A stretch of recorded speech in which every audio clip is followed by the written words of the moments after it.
बिस्मिल्लाहिर्रहमानिर्रहीम। अस्सलाम वालेकुम। उम्मीद है जी आप खैरियत से होंगे और आप कंटिन्यूसली फ़िज़िक्स के लेक्चर्स हमारे साथ पढ़ रहे हैं और मुझे बड़ी खुशी है कि आप लोग इन चीज़ों को सीख रहे हैं।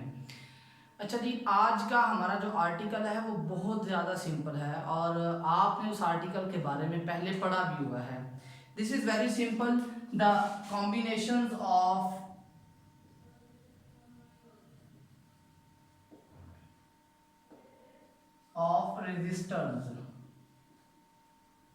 रजिस्टर्स के कॉम्बिनेशंस। दो कॉम्बिनेशंस हमने कैपेसिटर्स के लिए पढ़े थे, तो दो कॉम्बिनेशंस ही हमारे पास रेजिस्टेंसेस के लिए भी हैं। तो मैं दोनों ही पैरेलल एक्सप्लेन करूंगा। Number one is series combination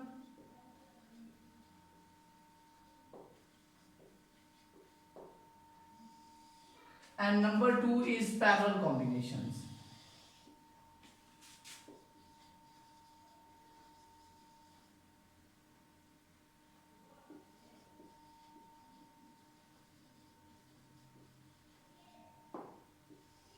और यहां पर हम कुछ इंपॉर्टेंट पॉइंट डिस्कस करेंगे जी।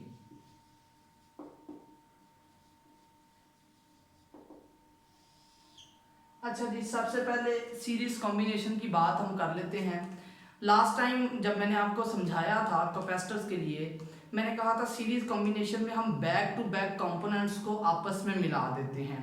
बैक टू बैक कंपोनेंट से क्या मुराद है, यहाँ पर स्टूडेंट एक रजिस्टर है, this is second register, this is third register, और ये पड़ी हुई है अलग अलग। मैंने क्या किया, एक रजिस्टर का एक टर्मिनल अगली रजिस्टर के टर्मिनल से मिला दिया, इसी तरह इसका टर्मिनल इससे मिला दिया।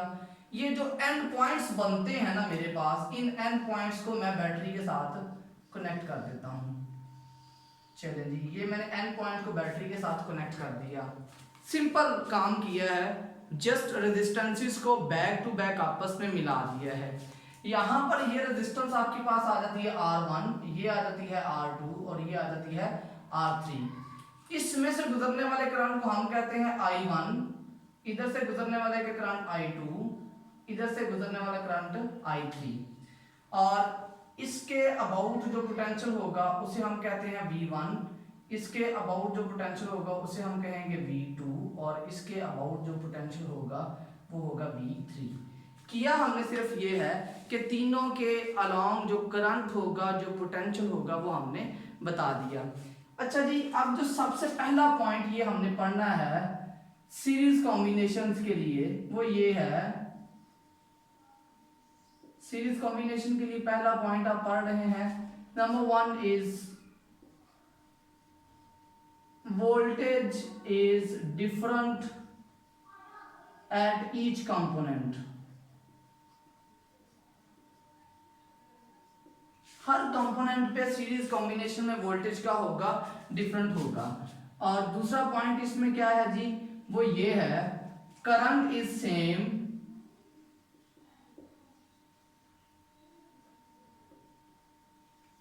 Through every component. हर कंपोनेंट में से करंट की वैल्यू क्या रहेगी, सेम रहेगी।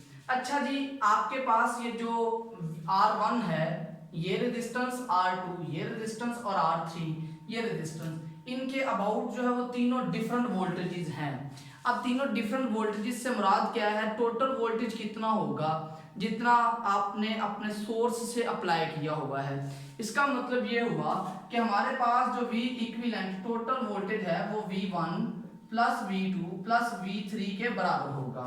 ये बात हमें कहां से पता चली है, ये बात पहले पॉइंट से पता चली है कि वोल्टेज इज डिफरेंट, लेकिन वोल्टेज का सम करेंगे तो कितना होना चाहिए, जितना आपने टोटल अप्लाई किया हुआ है। अब यहां पर अगर हम देखें तो V is equal to IR, this is Ohm's law.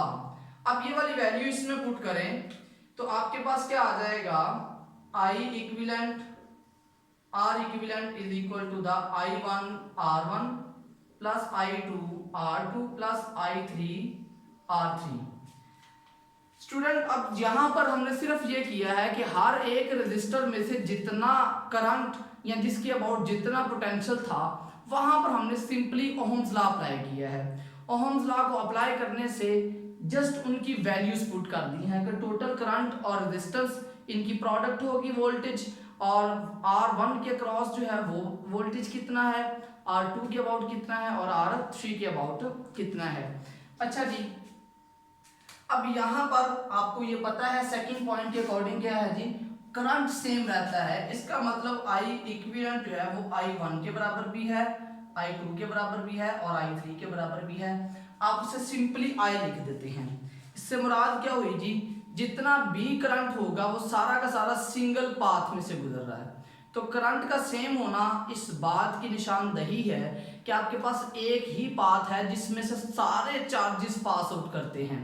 Series combination में नंबर ऑफ चार्जेस भी सेम रहते थे जब आपने कैपेसिटर्स के लिए सॉल्व किया था, तब भी मैंने ये बात आपको बताई थी। आज हम रेजिस्टर्स के लिए सॉल्व कर रहे हैं तो आज भी यही बात मैं आपको रिपीट कर रहा हूँ कि हमारे पास इसकी जो वैल्यू होती है वो करंट के लिए सेम रहती है। इस इक्वेशन में इसको पुट करें, I R equivalent is equal to the I R1 plus I R2 plus I R3। Current common लिया जाए तो आपके पास बचेगा R1 plus R2 plus R3 और यहाँ से I R equivalent, I cancel out हो गया। रिजल्टेंट क्या बचेगा जी, R equivalent is equal to the R1 plus R2 plus R3 and so on. अगर n तक रेजिस्टेंसेस इसी तरह से सीरीज कॉम्बिनेशन के थ्रू आपके साथ ज्वाइन होंगी तो हम कहेंगे कि उनकी रेजिस्टेंसेस सिंपली क्या करते जाएं, आप ऐड करते जाएं। ये हमने सीरीज वे को सॉल्व कर लिया है, वेरी इजी वे, बहुत आसान से आपने ये ट्रिक्स आपने 10th क्लास में भी सीखी हुई हैं और इवन अगर 10th के स्टूडेंट इस लेक्चर को अटेम्प्ट कर रहे हैं तो उनके लिए 2 लेक्चर्स एक ही दिन में हैं। ठीक हो गया जी, आगे चलते हैं। Parallel combination. पैरेलल कॉम्बिनेशन क्या है, कहता है कि आपके पास एक रेजिस्टर ये पड़ा हुआ है, दूसरा रेजिस्टर आपके पास ये पड़ा हुआ है R2 और तीसरा रेजिस्टर आपके पास ये पड़ा हुआ है R3। आपने करना क्या है, इन तमाम रेजिस्टेंसेस का एक एक कंपोनेंट इकट्ठा कर देना है। यहां पर हमने ये काम किया, मैंने तमाम रेजिस्टेंसेस का एक एक कंपोनेंट क्या कर दिया है, अलग-अलग कर दिया है। और ये जो कंबाइंड कंपोनेंट है एक रेजिस्टर का उसको मिला दिया मैंने बैटरी एक टर्मिनल से और दूसरे कंबाइन को मैंने मिला दिया दूसरे कंपोनेंट से। स्टूडेंट यहां पर जो वोल्टेज होगा इसके अबाउट वो होगा जी V3, यहां से स्टार्ट करते हैं बल्कि V1, इधर होगा V2 और इधर होगा V3। इधर से स्टूडेंट जो करंट पास आउट करेगा वो I1 होगा, यहां से जो पास आउट करेगा वो I2 होगा और यहां से जो पास आउट करेगा वो I3 होगा। पैरेलल कॉम्बिनेशंस में क्या होगा, घरों में हम जो वायरिंग करते हैं ना इलेक्ट्रिसिटी के लिए वो नॉर्मली पैरेलल कॉम्बिनेशंस होते हैं। अच्छा स्टूडेंट, यहाँ पर अगर हम देखें तो करंट को कंसीडर करें, these are the number of persons only.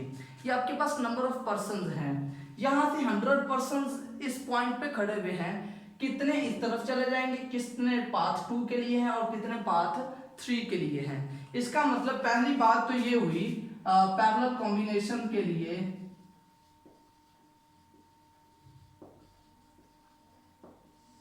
Number 1 is current is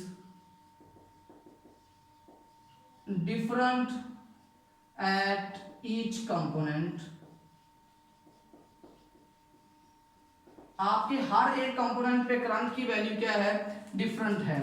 तो टोटल करंट कितना होगा, टोटल अगर आप इसे I इक्विवेलेंट कहते हैं तो वो I1 plus I2 plus I3, जितना टोटल करंट होगा वो इन 3 हिस्सों में डिवाइड होगा।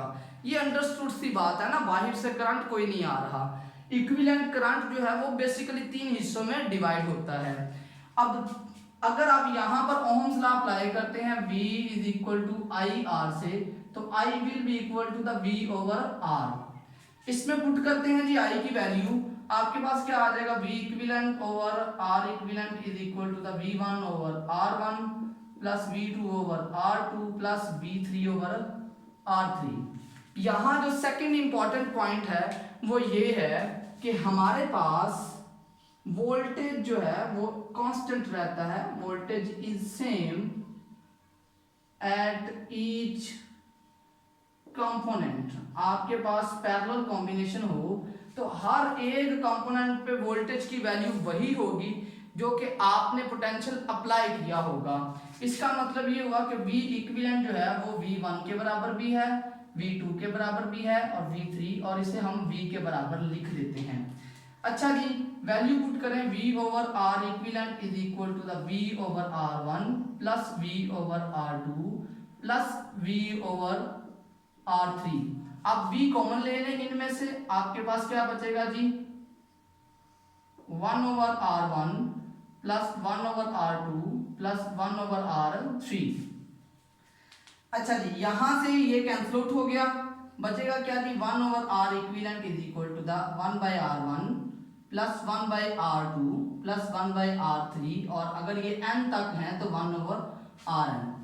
बहुत सिंपल, बहुत इजी कि यहाँ पर आप सीरीज कॉम्बिनेशन में जब रजिस्टर ऐड करेंगे तो जो नई रेजिस्टेंस इक्विवेलेंट बनेगी वो उसमें ऐड हो रही होगी, आपकी रेजिस्टेंसेस की वैल्यूज बढ़ रही होंगी। लेकिन जब आप पैरेलल कॉम्बिनेशन में मजीद एक रेजिस्टर ऐड करते हैं तो आपकी इफेक्टिव रेजिस्टेंस या इक्विवेलेंट रेजिस्टेंस जो है वो कम हो जाती है।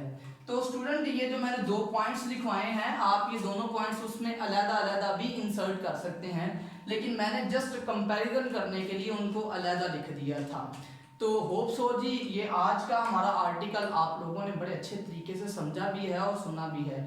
इसमें कोई भी क्वेश्चन हो आप लोग इजीली मुझसे पूछ सकते हैं। I am here to resolve the queries. अपना बहुत ज़्यादा ख्याल रखिएगा जी। अल्लाह हाफिज़।